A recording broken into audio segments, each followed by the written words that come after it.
در میان لحظه جانکاه قبود، زیر باران خدا باز شنید.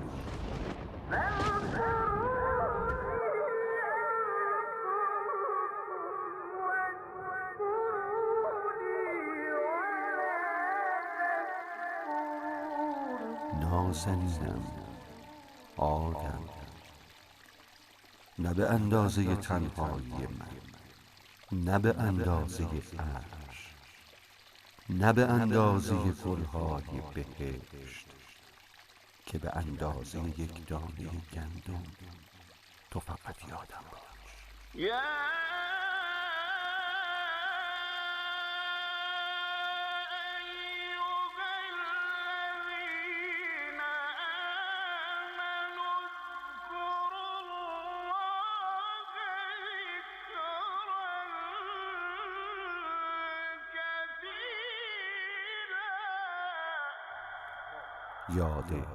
خدا. بسم الله الرحمن الرحیم. الذین آمنوا و تطمئن قلوبهم بذکر الله، الا بذکر الله تطمئن القلوب. شوینده لوح سیئات است حسین، حلال جمیع مشکلات است حسین. ای شیعه تو را چه غم ز طوفان بلا، جایی که سفینة النجات است حسین. السلام علیک یا ابا عبدالله و علی الارواح التي حلت بفنائک، علیک منی سلام الله ابدا ما بقیت و بقی اللیل و النهار ولا جعله الله آخر العهد منی لزیارتکم. السلام علی الحسین و علی علی ابن الحسین و علی اولاد الحسین و علی اصحاب الحسین. السلام علیک یا ابا عبدالله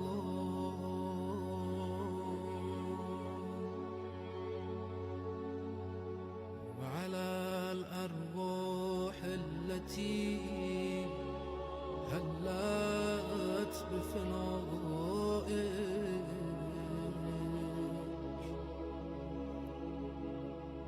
علیک منی سلام الله ابدا ما بقیت و بقی اللیل و النهار ولا جعله الله آخر العهد منی لزیارتکم. السلام علی الحسین و علی علی ابن الحسین و علی اولاد الحسین و علی اصحاب الحسین. سلام خدا بر امام حسین و سلام خدا بر زائرین اربعین سید الشهدا. سلام خدا بر امام مهدی عجل الله تعالی فرجه الشریف که ان شاء الله این مسیر پیاده روی و مشایه کربلایی ها به ظهور ختم خواهد شد ان شاء الله. سلام خدا به شما اهالی ارجمند یاد خدا، همه اونهایی که آرزومند این زیارت بودید و حالا از راه دور با آه حسرت و با سلام از راه دور زائر سید الشهدا علیه السلام هستید. ایام اربعین و شب اربعین هستیم. از همه شما التماس دعا داریم. محضر سرور ارجمندم مفسر عزیز قرآن کریم استاد سید محمد حسین عظیمی هستیم. آقا سلام علیکم و رحمت الله. سلام علیکم و رحمت الله. خدمت بینندگان عزیز هم سلام عرض میکنم و همچنین خدمت دوستانی که آن عازم کربلا هستند و مشغول پیاده روی هستند اونا هم خدا قوت میگیم و امیدواریم که زیارتشون قبول باشه و امیدواریم که یک روزی سیل جمعیت از ایران حرکت بکنه به طرف مسجد کوفه برای زیارت حضرت ولی عصر. انشاءالله زنده باشیم، انشاءالله ما همون زمان رو درک بکنیم انشاءالله. انشاءالله. شما فکر کنم امسال بیشتر اذیت میشین چون تازه از کربلا برگشتین از رسانه، که ما حالا 1-2 سال محروم بودیم و روزیمون نشده، بالاخره برای همه سخت. انشاءالله که خدا این فراق رو پایان بده و این مسیر رو آسان کنه برای همه آرزومندها.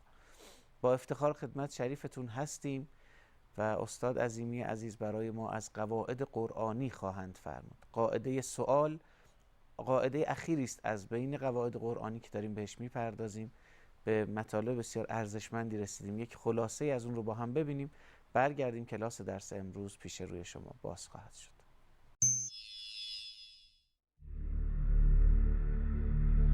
تحصیل آقا فرمان برداری میخواد. سوال یعنی به صرف اینکه شما رسیدید به استادی سوال بکنید برید، این نشد سوال. اون سوالی که جزء ذات انسانه و انسان پرسشگر جستجو میکنه و میخواد، اون معرفته. اگر معرفت میخواد باید تبعیت بکنه از استاد و عصیان استاد نکنه و صبور باشه. حالا در چه جهت صبور باشه؟ خضر علیه السلام به موسی گفت که چگونه باید صبر کنه. فرمود فإن اتبعتنی فلا تسألنی عن شیء حتی احدث لک منه ذکرا. فرمود که اگر تبعیت کردی مرا، یعنی قرار شد بیای تو این کلاس و حالا بالاخره توافق کردیم بیا چند روزی با ما باش، ولی حق سوال کردن نداری. شاید با این مفهوم کمتر بینندگان عزیز در تحصیل مواجه شدن.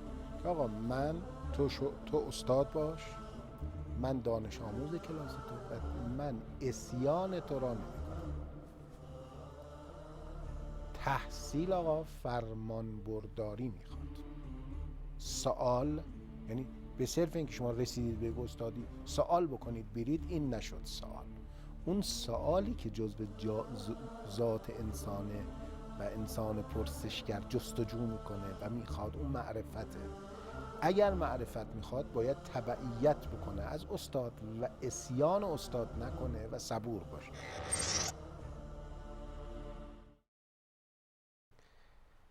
منتظر سوالهای شما، فرمایشات شما و پیشنهادهای شما هم هستیم با مسیرهای ارتباطی مختلف که عزیزانمون زیرنویس میکنن. من وقت حاج آقا رو نمیگیرم، منتظر فرمایشاتتون هستیم. آقا با افتخار محضر شما هستم. بسم الله الرحمن الرحیم. الحمد لله رب العالمین و صلی الله علی سیدنا محمد و آله الطاهرین، لا سیما بقیت الله الاعظم فی الارضین، روحی و ارواح العالمین له الفدا. در قاعده سوال ما 3 بخش و یا 3 طایفه از آیات رو کنار هم گذاشتیم و یک ویژگی انسان رو کشف کردیم. دسته اول آیاتی بود که فرمود انسان فقیر است. یا ایها الناس انتم الفقراء. انسان فقیر است پس ندارد. دسته دوم آیاتی بود که مبلغ علم انسان رو ناچیز می‌دانست. والله یعلم و انتم لا تعلمون. و دسته سوم آیاتی بود که انسان را ضعیف و ناتوان معرفی می‌کرد و خلق الانسان ضعیفا. نتیجه این شد که انسان ندارد، نمی‌داند و نمی‌تواند. انسانی که ندارد و نمی‌داند و نمی‌تواند به مقتضای اینکه ندارد می‌خواهد و به مقتضای اینکه نمی‌داند می‌پرسد. لذا طلب و پرسش جزو ذات انسان‌ها شد. همه انسان‌ها همیشه طلبند، سائلند و هیچ گریزی هیچگاه هیچ کدام از انسان‌ها از دعا، درخواست، سوال پرسش ندارد. یعنی در جلسات قبلم گفتیم اصلا معنی نداره یک انسانی پیدا بشه بگه آقا من هیچ سوالی ندارم، یک انسانی پیدا بشه بگه من هیچ طلبی حاجتی در وجودم نیست. اگر کسی چنین حرفی بزنه متوجه نیست داره چی میگه، نمیفهمه، یعنی خودش رو نشناخته. اگر دقیق به خودش نگاه بکنه میبینه که ما ارباب حاجتیم، ما پر از سؤالیم، ما پر از طلبیم. انسان یعنی فقیر حاجتمند طلبه. آقا ببخشید وسط فرمایشتون ارباب حاجت که حضرت حافظ میگن یعنی آخر گداییم دیگه، درسته؟ آخر. و در قاعده فقرم گفتیم هرچه انسان تر باشیم فقیرتری، هرچه فقیرتر باشیم انسان تریم، هر دو طرف. یعنی کسی که بیشتر بفهمه بیشتر میفهمه که فقیرتر. لذا افقر الفقراء در عالم وجود پیامبر. نازنین پیغمبر اسلام صلی الله علیه و آله و سلم که فرمود که فقر افتخار من است.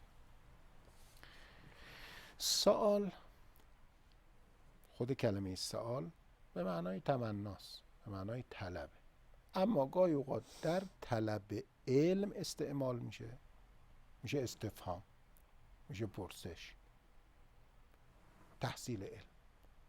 گاهی اوقات در طلب غیر علم استعمال میشه، میشه دعا، میشه درخواست، میشه گدایی کردن، میشه طلب غیر علم کردن. ما در مورد سوال تا جلسه قبل 4 نکته رو بیان کردیم. اون 4 نکته رو تکرار نمی کنیم، بریم سراغ نکته 5.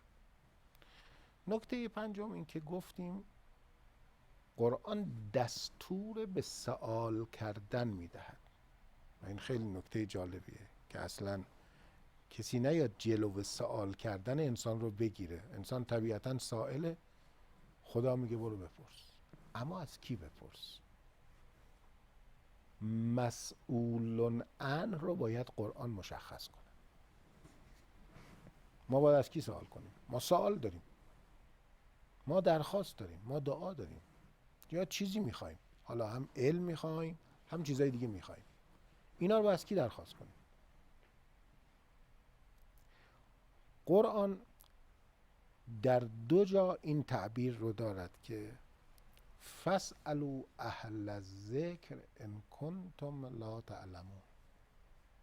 باید برید از اهل ذکر بپرسید.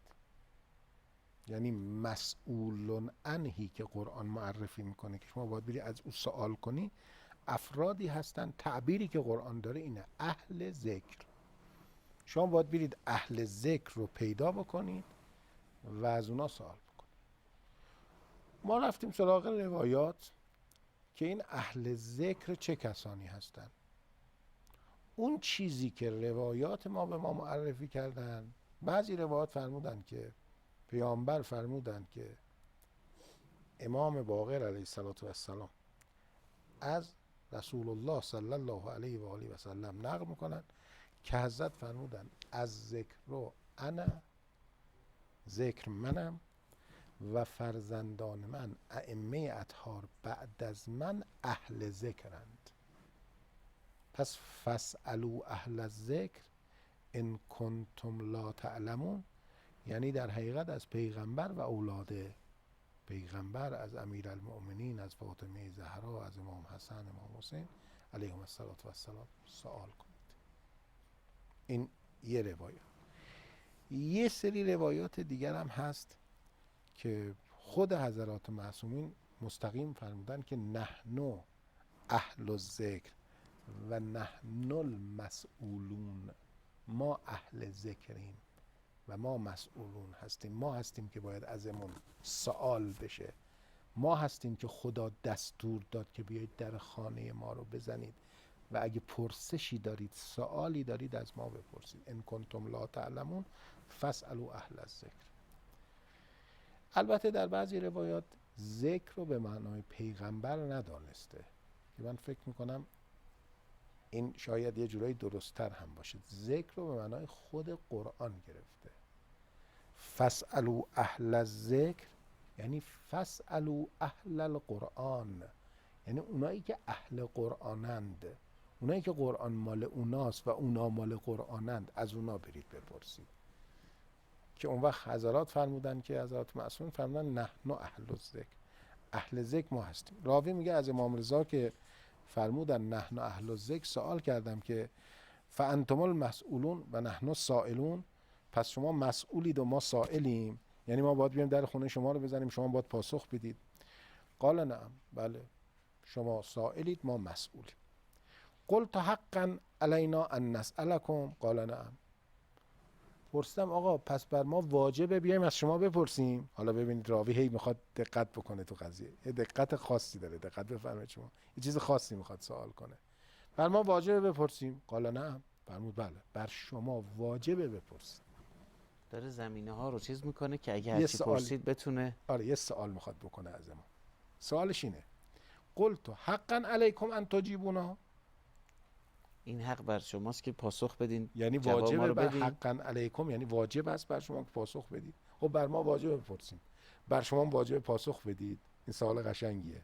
یعنی حالا اگه من آمدم یه سوالی از شما کردم شما واجبه بهتون پاسخ بدید. قال الله ذالک الینا، بر شما واجبه بپرسید ولی بر ما واجب نیست هر سوالی شما کردید ما جواب بدیم. ذالک الینا ان شئنا فعلنا و ان شئنا لم نفعل. خیلی مطلب منطقی و درسته. ببینید دانش آموز سر کلاس از معلم ممکنه هر سوالی بپرسه و معلم هم حق نداره که دهن دانش آموز رو ببنده، اما حق داره به دانش آموزش بگه که دانستن پاسخ این سوال فعلا به صلاح تو نیست. چرا؟ چون کیف تصبر علی ما لم تحط بهی خبرا، که جلسه قبل گفتیم که حضرت خضر و حضرت موسی فرمود فلا تسألنی عن شیء حتی احدث لک منه ذکرا. سوال نکنی ها، سوال تو سوال داری باید هم سوال بکنی ولی بذار خودم به موقع برات توضیح بدم. این روایت اشاره به همون مضمون داره که بر شما واجب سوال بکنی، شما هم سوال کن، اما بدون لازم نیست بر من هرچه تو پرسیدی پاسخ بدم. و ان شئنا لم نفعل اما تسمع قول الله هذا عطاؤنا فمنن او امسک بغیر حساب. و بعدم استشهاد کردن به اون آیه شریفه. حالا چیزی که ما میخوایم بهش اشاره بکنیم اینه که شما باید بپرسید ولی حق ندارید از هر کسی و هر جایی هر سوالی رو بپرسید و از همون کسی هم که مجاز هستید بپرسید. مجاز نیستید هر موقعی که شد بپرسید که داستانشو جلسه قبل مفصل توضیح دادیم. اینا آداب تحصیل علمه. باید برید حتما در خانه پیغمبر، باید برید در خانه اهل بیت، اونجا برید سوال بکنید. اگر سوال رو اشتباهی بردید در خانه کس دیگری قطعا فقط اضل عن سواء السبیل، از صراط مستقیم قطعا گمراهی هست و شما منحرف میشید و پاسخهایی دریافت میکنید که اون پاسخهای صحیحی نیست. این یک مطلب که حالا رو این قضیه اگر ما بخوایم فعلا بیشتر بحث بکنیم از بحثمون خارج میشیم. فعلا به عنوان یک اصل موضوعی بینندگان از ما بپذیرن که اهل ذکر یعنی پیامبر و حضرات معصومین علیهم السلام. ما باید بریم در خانه اینها بپرسیم. خود قرآن هم فرمود و بعد از همون آیه که فرمود فاسألوا اهل الذکر ان کنتم لا تعلمون در سوره نحل، اون دو بار در قرآن آمده. در سوره نحل آیه 44 میفرماد که و انزلنا الیک الذکر لتبین للناس ما نزل الیهم لعلهم یتفکرون. چقدر جالب این آیات. یعنی واقعا کسانی که بخوان تحصیل علم بکنن آداب تحصیل، آداب تعلیم و آداب تعلم رو فرماد که انزلنا الیک الذکر، اون که معنیش روشنه. یعنی ما ذکر رو بر تو ای پیغمبر نازل کرد. این دقیقاً آیه بعد از آیه فاسألوا اهل الذکر. چرا بر تو نازل کردیم؟ لتبین للناس ما نزل الیهم، تا تو بیانش کن. بیان کنی برای مردم اون چیزی که بر مردم نازل شده. بر تو نازل شده. نه، بر مردم نازل شده. اصلا جالبیش هم اینجاست. انزلنا الیک الذکر، کتاب بر تو نازل کردیم، لتبین للناس ما نزل الیهم، تا اینکه بیان کنی، تبیین کنی برای مردم آنچه که بر مردم نازل شده. یعنی پیغمبر اینجا فقط یه واسطه است. این قرآن برای مردمه و پیغمبر باید برای مردم توضیح بده. خب اگر پیغمبر باید برای مردم توضیح بده، پس شما سوالتون رو باید ببرید کجا؟ پیش پیغمبر. چون معلم پیغمبره دیگه. لتبین للناس. درسته که برای همه نازل شده، اما تا نباشه یک نیروگاهی که این برق رو بتونه به اندازه ظرفیت. احسن. اون مبین اونه. آقا این آیه رو با اجازهتون بریم بشنویم. بله. و کلمه آخرش هم ببینید. لعلهم، نکته آخر اینه، لعلهم یتفکرون، تا اونها به فکر بیفتن. به فکر بیفتن. این خیلی نکته مهمیه.